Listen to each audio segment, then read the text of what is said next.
guys, welcome to MedNation, the podcast where we explore the latest trends, innovations, and challenges in healthcare and medicine with industry experts.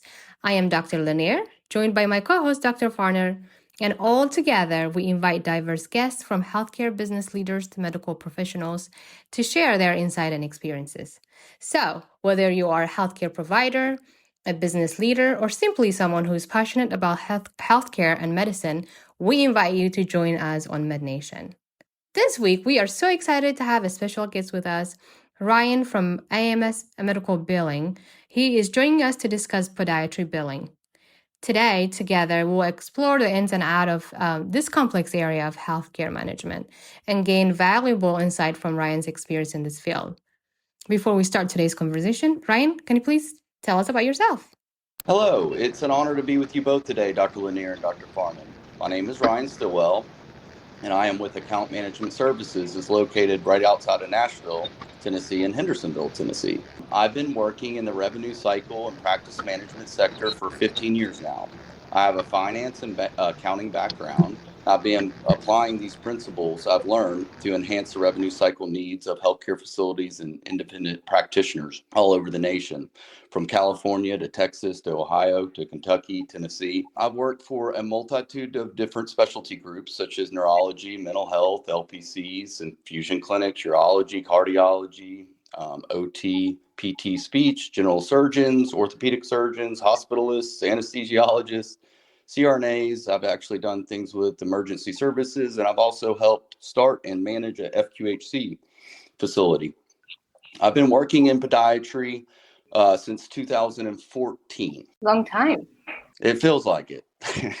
Yeah, you have tons of experience, and I feel like billing, especially coming out of residency and being a podiatry resident at the time, I think that's the number one, and I think Dr. Lanier will agree, they don't teach that in residency. And so it's kind of like the school of hard knocks. You come out wanting to start a practice, join a big group, and even residents now, I think it's better, but Dr. Lanier and I would, recollect back to our residency and, billing, something they don't teach. And so you can imagine, I'm sure you've experienced, a lot of new residents and some pitfalls with them and a lot of the big learning curve with them. And so, we appreciate to have someone like you to shed so much information. So with that said, Ryan, tell us about what are some common challenges you see in podiatry billing? There can be a lot of challenges. Podiatry is consistently changing.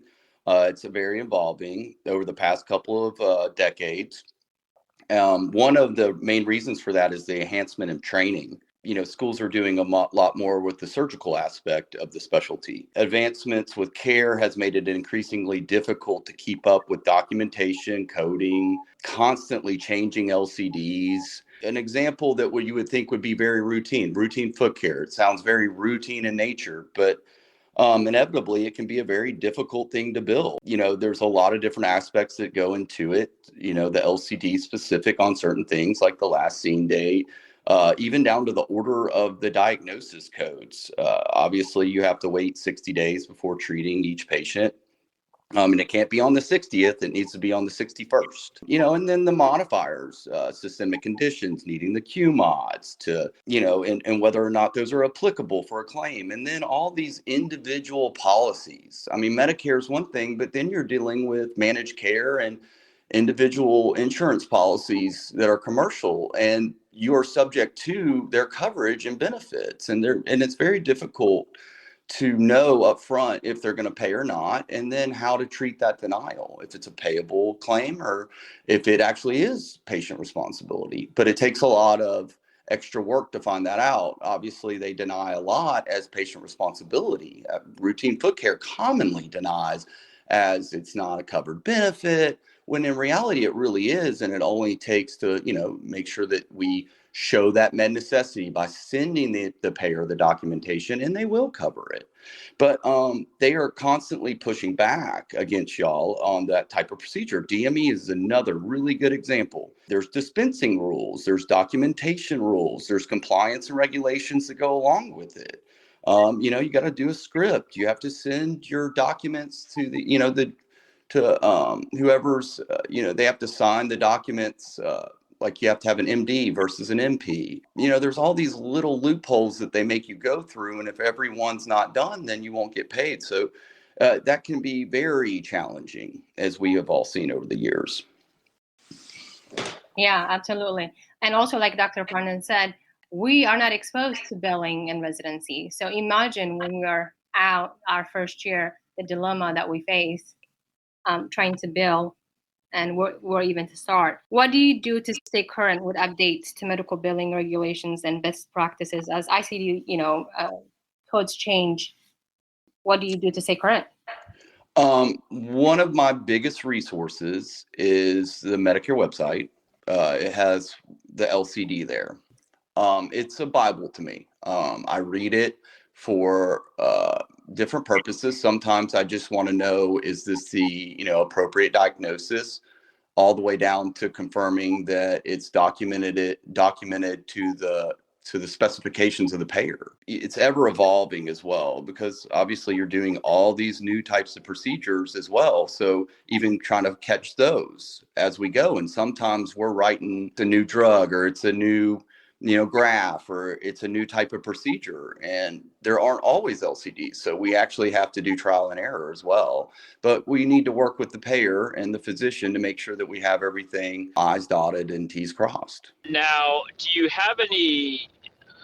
So, I mean, that's all excellent information for, whether it be an experienced biller or a novice biller. But are there any particular codes or regulations that podiatrists need to be aware of when they're billing for their services? Definitely. As a podiatrist or any type of provider, you need to be completely aware of what and how you're billing all of your claims. It's imperative to being compliant and to ensure compensation for the services rendered. To achieve this is to be very diligent in your documentation and understanding those LCDs associated with what you're billing, and continuously educating and doing things like we are today, having discussions with your biller. And, I think peer-to-peer is really good, reading articles in journals. PICA is actually a great resource. They're your insurance carrier, but they have a wealth of information, and they're always willing to help. I used PICA a lot when I first started to gain information. I watched a lot of their videos. They have really good ones on their site. If a new grad is listening to this podcast, can you explain to them in a layman term the difference between copays, deductibles, and coinsurance? Yes, no problem. So it's kind of a math equation. So you have what's called an allowable, right? And that is a set amount that is allowed contractually between you and a payer. That can be divvied up into those fields: copay, coinsurance, deductible, or payment. It's all plan specific. So when they go sign up for a plan, depending on what type of plan they choose, will dictate if they have a copay or not, which could just be a simple $40 payment when you come to the doctor. If you have a coinsurances are typically a percentage, where copays are standard rate. So let's say you're billing, they're allowing $100. Let's say that you have a 20% coinsurance. Well, then you would be responsible for $20. If your coinsurance was 40%, you would owe $40. So it's subject to how much they allowed. The deductible is basically they won't pick up your you will have to suffice that before you'll even get into your copays and coinsurances. And they're all different. Like Medicare, it's an 80-20 with a $200+ deductible. So once they cover the $200+, it will go into the 80-20 rule, where 80% Medicare will pick up. And if they don't have any other policy, they'll be subject to that 20%. And if they do have a supplemental policy, it will pick up the 20%, but it will not pick up the deductible. So, and I know that's a mouthful, but it's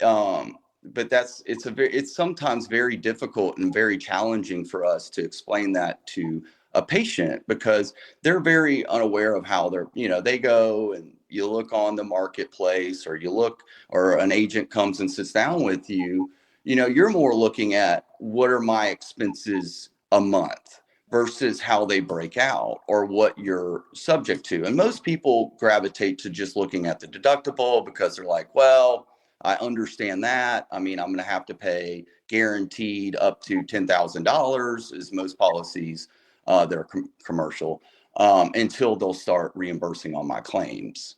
And then it can go into the breakout of a $40 copay or that coinsurance, which is generally a defined percentage depending on where you're going as well. Like it might be different between the hospital or a specialist or a general practitioner.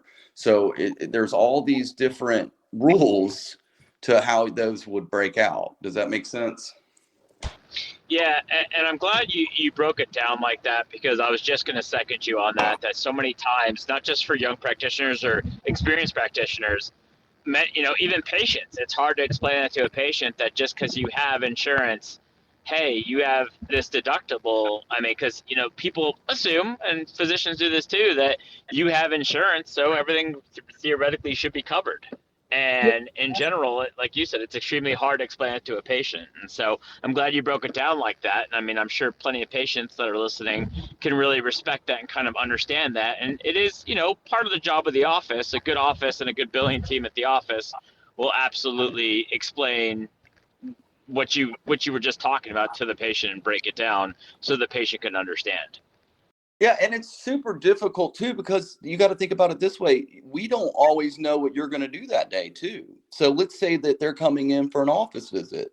Well, you notice that they have, they have a nail avulsion that needs to be done that day. I mean, it's hard to, you didn't know that when they walked into the door. So you didn't, they just took the copay where, now you got to take more, right?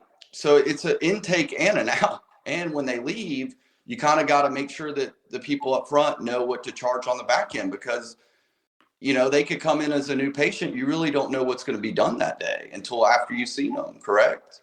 Yeah, for the most part. And patients, like Dr. Farnen said earlier, they're paying for insurance. And then you ask them, nobody have to pay for this. You have to pay for copay. You have to pay for co-insurance. You don't understand that. They get upset. Why am I paying so much for my insurance? Why do I have to pay this? So yeah, I think having a great front staff office and also a billing company, understanding that, being able to teach patients, what insurance company they have, what are their, what do they need to pay, is very important. What are some common reasons you can tell us for claim denials or rejections in podiatry billing, and how we can avoid them? I hate to say it, but out of all the different types of specialties that I've named when I first started today on naming out all the specialty groups I've worked for, podiatrists or podiatry is the hardest out of all of them. It's just from a coding, from a billing, from a regulation. And it's because y'all do so much. I mean, you're not only a physician, you're a surgeon. Not only are you a surgeon, but you're dispensing orthotics and beyond. So to DME.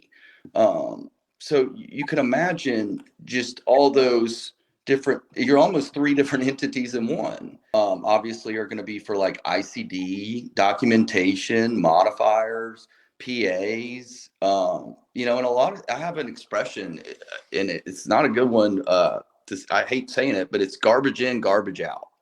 So if we don't get all the appropriate documentation on the front end, and y'all all know this, it really hinders the process. Because if we let's say that we think that they have Medicare and really they had like Cigna Health Springs, which is now just Cigna Medicare. They're very difficult to deal with, by the way, and they require PAs on a lot of things. Well, that could create us not getting covered. On top of that, we're subject to, from a denial standpoint, what's inputted on the demographics to the uploaded associated documentation. On top of that, we have to confirm as well that, what's on the claim was supposed to be there, because I'm sure that, we're all human, right? So not every claim is going to be done completely correct. So we have to make sure that we can even question that, where we have enough knowledge to look at something and be like, now, wait a second, was that done today, or did they mean to put this code? And that's common in every single specialty group I've worked for. Unless they just have the same code they bill every day, and even at that, sometimes they'll put in a new patient when it's an existing. So it's just all these little things that you have to be able to kind of conceptualize in your mind when you're looking at a claim to see something missing, and then having the tools to go back and find those things on your own and try to be as self-sufficient as possible. On top of that, using your resources like the person who intaked, or trying to find documents inside the system to correct it, or having to contact the patient to get the appropriate information sometimes. So probably the most common denials is, I hate to go back to it, but routine foot care for podiatry. They really do it. They get more and more rigorous on that, and it seems like every new year they like to deny them right out of the gate. So, and the only way to beat them is fight them. So we're constantly having to load records and making sure that they're correct and uploaded to the payer so that they'll reimburse them. And normally after that happens, they'll leave us alone for a little bit, but they always circle back around, and come and try in making sure that we're compliant. And I get that. They're making sure that we're not just putting these things over to, these patients are showing up and we're actually doing what we're saying we're doing. So I get why they do it. It just makes the job a little bit more rigorous and subject to many people, if that makes sense. Yeah, I mean, you've dropped so many gold nuggets for a lot of these new and existing practitioners. My question to you is, what is several pieces or the big piece of advice you would give a new podiatrist starting out? Surround yourself with the right people. Plan. You cannot do enough planning. So you want to make sure that you get you want to get with an accountant, probably a lawyer. You want to get with a biller. You want to start the credentialing process. But before you can do that, you need to make sure that you got your license, you got your insurance, identified how you're going to structure your business. Are you going to be an S Corp, an LLC, and why? And then define whether you need to be a group. Are you trying to expand, or are you just happy being an individual practitioner? Big thing is you're going to have to live inside of EMR, right? So you better like it. So I would heavily invest your time in making sure that it functions from a charting standpoint, where it's efficient for you, and on the back end that it's capable of doing billing, and that they can coexist together. You spend a lot of time, I'm sure, on charting, so you want to make sure that they have good templates and they're very user friendly. And then from a scheduling standpoint, I mean, I'm sure that you want something that can make sure that your next appointment's there, it's there, and yada yada. Do you have a favorite EMR system that does all those things based on your history and all your billing experience and working with practices? Do you have a particular EMR or top 3 EMR systems that do those things well? I really enjoy eClinicalWorks. It's always a love-hate relationship with everybody I've had with it.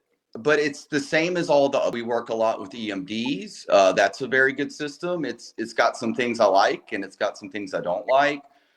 It depends too on what your budget is. So like for like a smaller LPC, like a bunch of let's say that I have a group of 20 LPCs. Well, the LPC can't afford a $600 a month, $700 a month per provider system. So we have to go find a solution that might not work as well, but can fit that budget. So we use Cario a lot. I really don't like Cario, but unfortunately, there are times that it's the best fit for the practice. We're in a new system called Fusion. I like it. It's okay. It's super simplistic, and it almost scares me because it's so simplistic. I would say my favorite has always been eClinicalWorks, and I've actually taken about 8 providers and put them in eClinicalWorks. So I think a little bit of why I like it is my familiarity, and I've done a lot of projects where I've taken people that are starting up new practices, or they don't like their current solution, or they can no longer use their current solution, and I put them in eClinical, just I think more or less because most of the providers seem to like it, and I like it from a billing perspective. And I've done, like I said, multiple system migrations to it, so I already know what I'm going to get. The fear of new systems is what am I going to get? Like what are going to be my pitfalls? I'm scared to see, and I literally work in 5 or 6 other systems like Office Ally, Medical Office Online, I work in, I can name like 10 more. But out of all of them, probably the two that I recommend the most is ECW and Cardio, just for my familiarity. Does that make sense? Yeah, those are great recommendations. If you have the means, I prefer Epic, but Epic is obviously big companies. Vanderbilt has it, and in Boston, some of the hospitalized work, they used to have Epic as well. But again, it's very expensive. I don't think Epic. I don't think small clinics can afford it. Yeah, I know that, and I know that Assurian has it as well. I think that's right. St. Thomas, they're using it. Yeah. Yeah, I haven't dove into it. It does seem like people are happy with the software. I've had very limited exposure to it, so I couldn't really talk a lot about it. But there are people who do seem to enjoy it. I feel every one of those systems, though, despite even the ones you named, and even one including Athena and things like that, and Carrio. I've heard of Carrio being very simplistic too, but has a lot of features. Each one's going to have its disadvantages and advantages. Yeah, absolutely. 100% Absolutely. correct. Like, I might love one feature in one system and hate it in a different one, but like it because it does 4 other things. It's just crazy how we have to go. It's crazy how far these can be the same process, but done so differently. It's insane. Here's a business venture. Create all the good advantageous parts that you tell us, Dr. Lanier, and you and I create a podiatry specific EMR system that's simple yet effective, and that Ryan says is the easiest billing software we ever have. And there you go. We can partner up. Right? Well, honestly, that's how EMDs was created. A physician created it. It's very interesting, and obviously it got bought out by somebody, but I've thought about it as well. It's a very daunting task. Yeah. And Dr. Farnen and I, at this point, we have so many businesses. Do we want to do another one? Stick to your core competencies. So, what do you think the future of podiatry billing looks like, and how can a podiatrist stay ahead of the curve? I think it's a super bright future for podiatry. I mean, it's just come so far over the past couple of years. And like I said, I mean, just that surgical aspect now has really evolved the scope. Stay ahead of the curve. I'm going to go back to that peer-to-peer interaction, going to meetings, doing webinars, podcasts like today, those continuous educations, that's a good way. Obviously, too, these reps come in with new products. You don't want to be the jet setter necessarily, but you want to watch those trends and see how they're doing with other practices and communicate with them and try to get them to, get you in contact with people who are doing things and looking at the reimbursements and trying to do things as efficiently as possible. I've really enjoyed working in podiatry. Like I said, it's the most difficult specialty I've ever worked in. I think that's what makes it not just a mundane job of hitting a button, because a lot of these groups, I don't mean to knock them, but, let's say for an LPC, right? I mean, I'm just doing, one code over and over again. And really the only true denials is if it's non-covered because of their benefits or they run out of sessions or, something pretty simplistic. I mean, it doesn't really expand your mind. Podiatry, you're all over the place. You're learning more about DME. You're learning more about surgeries. You're learning more about, foot and ankle care. I mean, it's very comprehensive, to say the least. And like I said, I mean, the orthopedics and y'all are probably one of the most complex specialties. If somebody knows of one better, I'd love to hear about it and potentially never do it. But no, I really don't know as many difficult specialties. Does that make sense? So it's just staying ahead of the curve is making sure that you're doing things that are covered and for the right reason and communicating with, your biller to make sure that you're getting paid on all this stuff and you're getting the documentation in and doing the peer-to-peer on things that are working for those practices. I think that's a good way to stay ahead of the trend or with the trend. You always want to be a pioneer as well, but you don't want to, put yourself at too much exposure. Does that make sense? Yes, absolutely. Hey, Ryan, finally, can you share any success stories or case studies of podiatry practices that have been able to improve their billing processes and workflows and achieve better outcomes? Yes. Well, it would be probably my first client. It was about 14 years ago. Um, I came in and it was a really good friend. He knew what I did and I knew what he did. We really never pressed the envelope on working together. But one day he came to me and asked me if I could look in his EMR and just kind of look at some of the things that were going on. I did notice a couple trends. One of them was with the diabetic shoes and insoles. And I go, well, you have a big outstanding balance on these. You have what's kind of going on. And he explained to me that, they've been audited and they're not getting paid on any of them because basically he didn't know why. So I said, okay, well, if you don't mind, I'm going to come and look at it. And what I did is I came in and I, went through the process and I looked at how they were doing everything and went through. When I came in, they just had stacks and stacks and stacks and stacks of the packets for DME for the shoes. We went back and audited all those, and what we noticed is they were either missing critical information, they didn't have the script, or they had an MP sign the note instead of an MD. So there was just so many different reasons they were denying these. So we created a template for them that they could go over and a checklist for, every process and who did it and making sure that we had everything before dispensing those. And they had lost hundreds of thousands on this. So we cleaned up that process and we started looking at other things. What really gave me a heads up or the ability to really jump into the industry and be successful was the level of communication they gave me. So me and the physicians would work together constantly. Me being able to come to them and answer questions and vice versa. Like what are you seeing from your end? What am I seeing from my end? And, reading through LCDs together and saying, okay, what are we missing here, guys?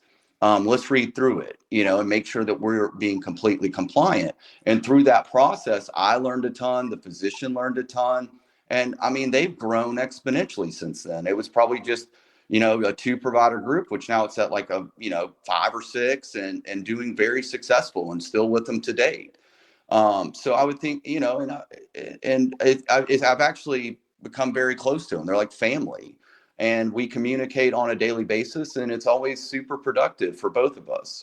Just to have that open channel, though, has really given me a leg up in the industry. And on top of that, I think has helped give them a better future for their practice and create better processes so that, they don't end up back in where they were of hundreds of thousands of dollars not going to ever be reimbursed.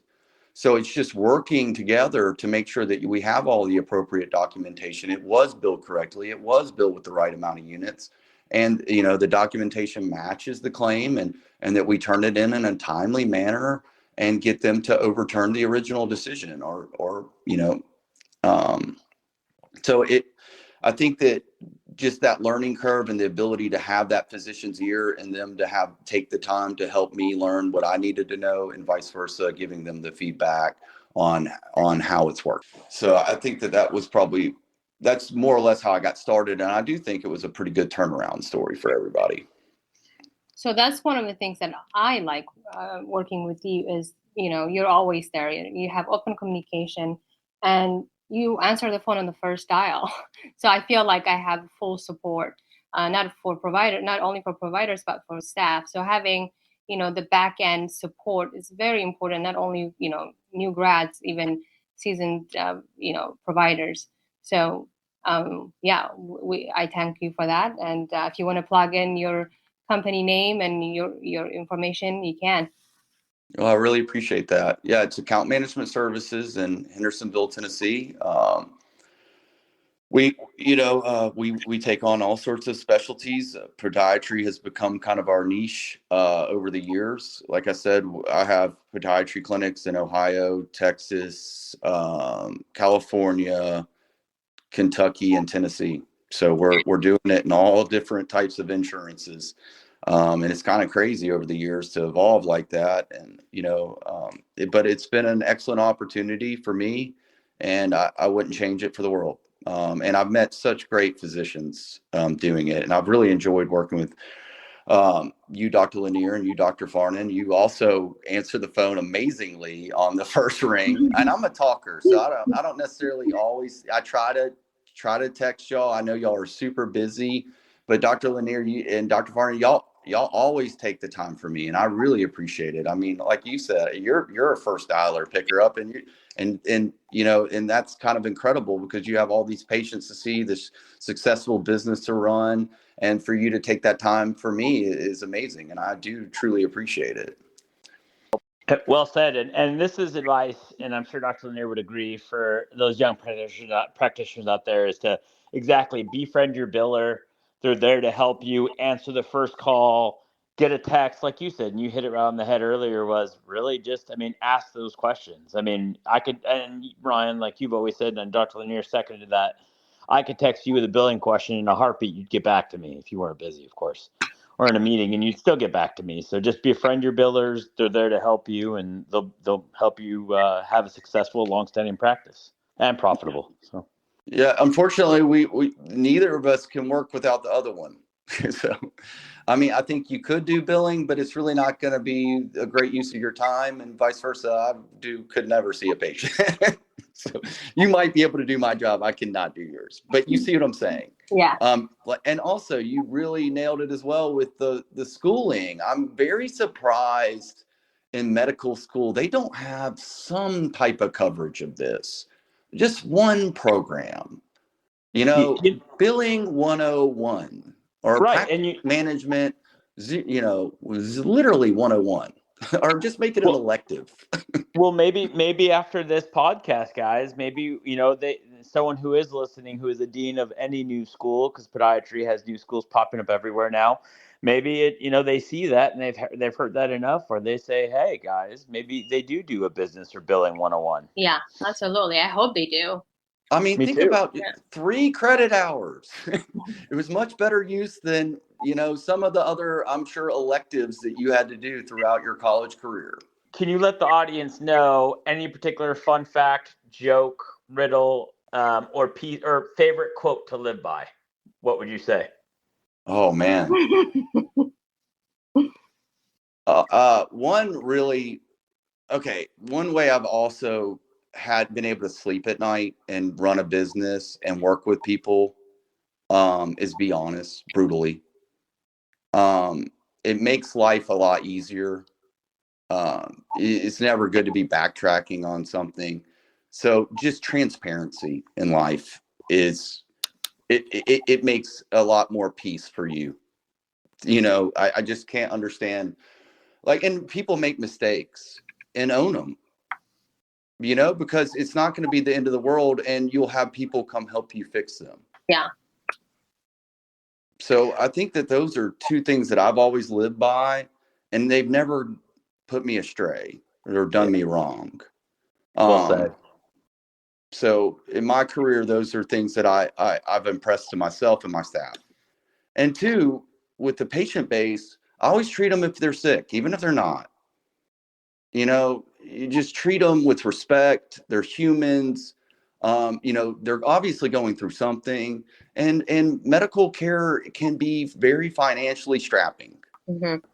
So try to have some sympathy for that. Absolutely. Now, and on the flip, you deserve to be paid for rendering the services. It's not like another one is like you take your car to get fixed. They get to keep the car if you don't pay them. You're not keeping that patient overnight. So you don't have that capability, but it's the patient needs to pay. They got the services, they were rendered, and it's only fair. So it's a difficult thing to mediate through, but if you stick to those principles, then it normally works out. Perfectly said, Ryan. And of course, I think Dr. Lanier would agree on this one too, guys. Another piece of advice from Dr. Lanier and myself would be to do your notes, and Ryan would agree with this, coming from the guy that has a few notes unlocked for today. But that's just a few notes, guys. And that's where the irony comes in here. Getting your notes locked as soon as possible not only prevents any mistakes of being made, but you can drop that claim sooner and therefore have more money in your pocket as a young provider and young practitioner. Absolutely. I could not agree more. I could not agree more. And Ryan, we can chime in on that. It does help workflow. It does help workflow. It's kind of hard when you walk in the morning and you got 300 of them. I wonder who that is, Ryan. I wonder who does that. But you come in on Monday morning feeling fresh, and then you look and see a provider had been working all weekend. Cough, Farnen, cough, cough. But